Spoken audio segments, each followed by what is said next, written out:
குடும்ப நலமாக வாழ்வதற்கு நாங்கள் கற்றுக் கொடுத்த எங்கள் பாரம்பரியம் இன்றைக்கு குடும்ப நல நீதிமன்றங்களில் விற்று கொண்டிருக்கீங்கல்ல நீங்க.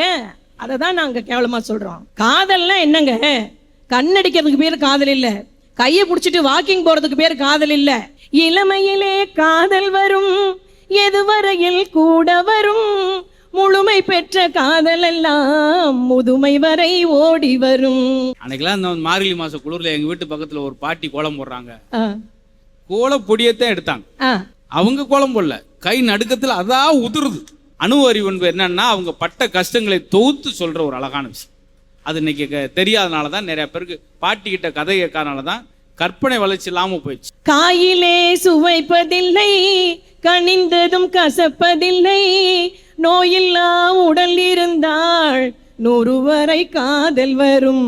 இன்னைக்கு நீங்க அரைகுறை ஆடையோடு போறீங்களே, என்ன மாதிரி ட்ரெஸ்? ஒரு பெண் பிள்ளைகள்லாம் எப்படி உடை உடுத்த கூடாது?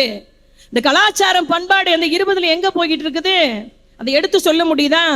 உங்க 20 வயதுல எல்லா வளர்ச்சியும் நாங்க ஏத்துக்கிறோம். ஒரு 20 வருஷத்துக்கு முன்னால இத்தனை விவாகரத்து வழக்குகள் தமிழகத்தில் இருந்ததுன்னா கேட்டா சத்தியமா இல்லைங்க.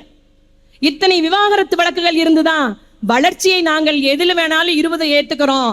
நாங்கள் ஏற்றுக்கொள்ள முடியாத இந்த சட்டத்துறையில் என்ன தெரியுமா? குடும்ப நலமாக வாழ்வதற்கு நாங்கள் கற்றுக் கொடுத்த எங்கள் பாரம்பரியம் இன்றைக்கு குடும்ப நல நீதிமன்றங்களில் விற்று கொண்டிருக்கீங்கல்ல நீங்க. அதை தான் நாங்க கேவலமா சொல்றோம். காதல்னா என்னங்க?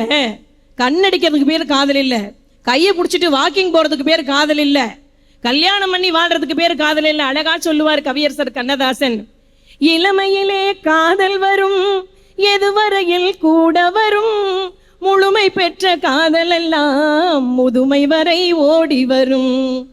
இளமையிலே காதல் வரும், எதுவரையில் கூட வரும், முழுமை பெற்ற காதல் எல்லாம் முதுமை வரை ஓடி வரும். அதுதாங்க 60. முதுமையில் நடந்து வர்றதே பெரிய விஷயம், இங்கிட்டு ஓடி வர போறான். அன்னைக்கெல்லாம் இந்த மார்கழி மாச குளிர்ல எங்க வீட்டு பக்கத்துல ஒரு பாட்டி கோலம் போடுறாங்க. கோலம் பொடியத்தான் எடுத்தாங்க.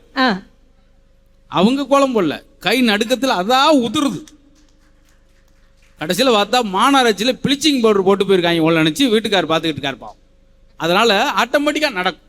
ஆனால் அவங்ககிட்ட இருக்க அந்த அறிவு இருக்கு பார்த்தீங்களா, அதை உட்காந்து இன்றைய தலைமுறை கேட்டாங்கன்னா போதும் சார், 1 மணி நேரம் கேட்டாங்கன்னா ஒரு முழு 80 பக்க புத்தகம் படிச்ச சமம். அணு அறிவு என்பது என்னன்னா அவங்க பட்ட கஷ்டங்களை தொகுத்து சொல்ற ஒரு அழகான விஷயம்.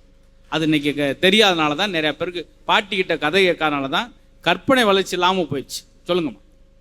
சாதாரண ஒரு வயிற்று போக்கு, அவ்வளவுதான். கிட்டத்தட்ட எவ்வளவோ ஒரு வாரமா 50,000க்கு மேல செலவு பண்ணிட்டாங்க. வயிற்று போக்கு நிக்கிறதே இல்லை. நம்ம நடுவட்ட கேட்டீங்கன்னா ஒரு சின்ன சிகப்பு கொடியாட்டினா நின்று நகைச்சுவே சொல்லுவார். நகைச்சுக்கு வேணா அங்க பொருந்தும். ஆனா எங்க ஆயா சொன்னாங்க, என்னம்மா தினம் போறீங்க வர்றீங்க, என் வீட்டுக்காருக்கு வயிற்று போக்கு நிக்கவே இல்லை, 5 ரூபாய் காசு கொடு. 50,000 செலவு பண்ணிட்டேன் நானு. MBBS DGOT எல்லாம் பார்த்துட்டு வந்துட்டேன். அவங்களே குளுக்கோஸ் கொடுத்துருக்காங்க, இப்பதான் கண்டினியூ ஆகுது. 5 ரூபாய் காசு கொடு. 5 ரூபாய் காசு வாங்கிட்டு போய் விளக்கெண்ணெய் வாங்கிட்டு வந்து அந்த வயிற்றில் இருக்கக்கூடிய குடல் இறக்கம்னு 2 நீவி ஒரு தட்டு தட்டாங்க பாரு, அதுதான் 60. 50,000 செலவழித்தாலும் உடல் நோயை கண்டுகொள்ள முடியாத வயது உங்களுக்கு. ஆனால் தன்னுடைய அனுபவத்தாலும் கை வைத்தியத்தாலும் கட்டுப்படுத்தக்கூடிய அனுபவம் 60 வயசுக்கு. அதுதாங்க 60 வயது. அழகா சொல்லுவாங்கல்ல கவியரசர் கண்ணதாசன், காயிலே சுவைப்பதில்லை, கனிந்ததும் கசப்பதில்லை, நோயில்லா உடல் இருந்தால் 100 வரை காதல் வரும். மாமியார் கொடுமை இல்லை, மாமனார் யாரும் இல்லை, இந்த சாமியை மனம் முடித்தால் சந்தோஷம் குறைவதில்லை, சந்தோஷம் குறைவதில்லை. அதுதான் 60க்கு உண்டான சிறப்புங்க. கல்யாணம், உங்க கல்யாணம் எல்லாம் இன்னைக்கு கலாச்சாரத்தையும் பண்பாட்டையும் அந்த 20 படுத்தக்கூடிய பாட்டு எப்படிங்கிறீங்க? சாதாரண ஒரு பொம்மை கிராமங்கள்ல இன்னைக்கும் எங்க கொங்கு மண்டலத்துல, ஈரோட்டுல, இந்த பல்லடத்துல, காங்கேயத்துல இப்பதாங்க வெகுவகையா ரிமோட் கண்ட்ரோல் பொம்மை வந்துருச்சு. அப்பெல்லாம் சாதாரண ஒரு மரப்பாச்சி பொம்மை தான் கொடுப்பாங்க. அதுவும் பெண் பொம்மையாக இருந்தால் எங்க அம்மா பாட்டி என்ன பண்ணுவாங்க தெரியுமா? கிழிஞ்ச துணி எடுத்து அதுக்கு மாராப்பு கட்டி அந்த மரப்பாச்சி பொம்மைக்கு கூட மானம் காத்த சமுதாயம் நம்முடைய தமிழ் சமுதாயம். இன்னைக்கு நீங்க அரைகுறை ஆடையோடு போறீங்களே, என்ன மாதிரி Dress? ஒரு பெண் பிள்ளைகள்லாம் எப்படி உடை உடுத்த கூடாது? இந்த கலாச்சாரம் பண்பாடு அந்த 20ல எங்க போய்கிட்டு இருக்குது? அதை எடுத்து சொல்ல முடியுதா? ஒண்ணுமே இல்லை. இந்த பசங்க இந்த சிகை அலங்காரங்கிறது தன் ஒழுக்கத்துக்காக சிகை அலங்காரம். இன்னைக்கு எத்தனை பள்ளிகள்ல பாருங்க, தலைமை ஆசிரியர் கட்டிங் பண்ணிட்டு உட்காந்துருக்காயா? காலங்காத்தால வாத்தியார் கட்டிங் பண்ணி விடுறான். இப்படி முடி வச்சிருக்கியா அவனுக்கு கட்டிங். வாத்தியார் வேலைக்கு வந்துட்டு அவர் பண்ணக்கூடிய வேலை என்ன? இந்த இங்க 2 கோடு, இந்த இங்க 2 கோடு, அப்படி பைபாஸ்.